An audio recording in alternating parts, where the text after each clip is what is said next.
Let's talk about Net Zero Watch, though, because we've got Harry Wilkinson, the Director of Policy there, watching what on earth Ed Miliband is up to. Ed Miliband, Harry, very good morning to you, was at the Select Committee meeting yesterday, and unbelievably, he decided to say this about how he thinks everybody agrees with him. I think there is, I said at the outset, I think there's broad consensus for this and support for this clean energy transition because people, I think partly because people recognise the scale of the threat, but also people recognise the reality of our exposure to fossil fuels, and that's what all the polling says. We have to make this work financially for people. That is the absolute precondition of taking people with us. Yes. I'm not sure who he's been talking to, Harry, but I've not met anyone outside of the sort of rather cosseted world of green foundations and, you know, the swilling around of net zero money tanks that actually believes a word he says.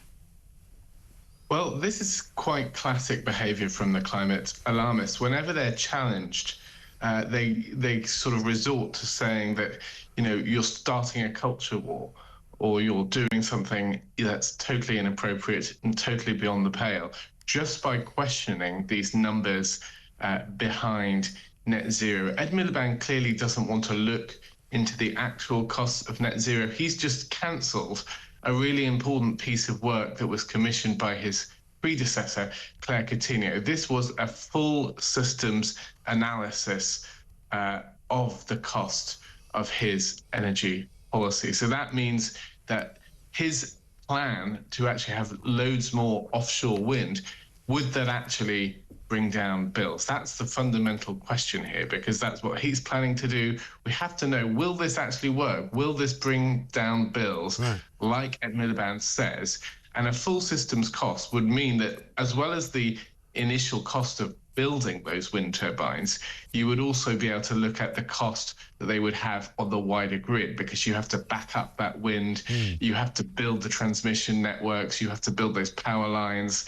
So, you know, this was a really important piece of work that would have actually exposed, you know, the false economics of his policies. It would have exposed the fact that actually bills will rise because of his policies, not fall. So it's no surprise he's cancelled that, because he doesn't want people to see the truth that his policies are going to push up bills further. Well, that's right. And he's obviously said the wrong things in the past. He basically made out before the election that we were going to save ourselves £300 on our bills pretty much immediately that they got in. He then had to walk away from that and said, well, it might be £300 over 5 years. And then he had to admit that it wouldn't be £300 at all. And in fact, there wouldn't be any saving, because it was all based on a model which actually wasn't going to come true. And now we've got electricity prices higher than anywhere else in the world. That's right. That £300 came almost entirely from the fact that, you know, gas prices were falling off a peak from the energy crisis that we saw following the Ukraine war. So he was trying to take credit for something that had happened already. He's been exposed on that, and of course his policies aren't going to save people £300, and he squirmed away from that. But we really do need energy prices to come down. We have the most expensive electricity prices in the world. All our heavy industry is leaving, not much of it is left. This has been a disaster, and it's not been one that's actually helped us reduce our emissions, because if those heavy industries just move to countries like China, then we're not actually reducing our environmental footprint. We're just shifting where it happens. We're losing those important high-skilled jobs here in the UK and just shifting them abroad. Exactly. And he also made a big point of how there were too many people scaremongering. The clip's a bit long, so we won't play it, but people scaremongering about blackouts and how close we came to blackouts last week, which is also a lie, because we did come very close to blackouts last week. And then he talks about how we've got plenty of gas in our storage tanks in Britain. Well, we haven't got plenty of gas storage for a start, so the fact that the gas storage we do have is full doesn't matter. And so he's being deliberately misleading, I think, about what it is that we are, in fact, in pursuit of. That's right. Catherine Porter did an analysis which showed actually we did come very close, disturbingly close, to blackouts recently. But also we paid an enormous amount of money to avoid that situation. There are increasingly complex ways that we can avoid blackouts, but they cost an enormous amount of money.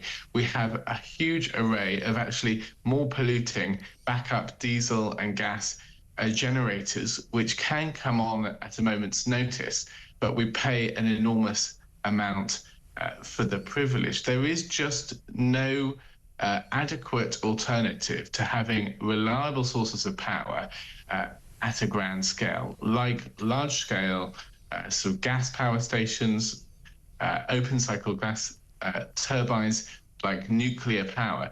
These kind of technologies are absolutely essential. So, you know, the fact that we've been breaking up our energy system, replacing it with all these very intermittent sources that can change their output, you know, hour by hour, massive swings depending on the weather conditions. This is an increasingly difficult and expensive energy system to manage. And so we're increasing the risk all the time as our reliance on those intermittent sources increases. We could well see blackouts soon. We could, indeed. We got to run. Harry, thanks for talking to us.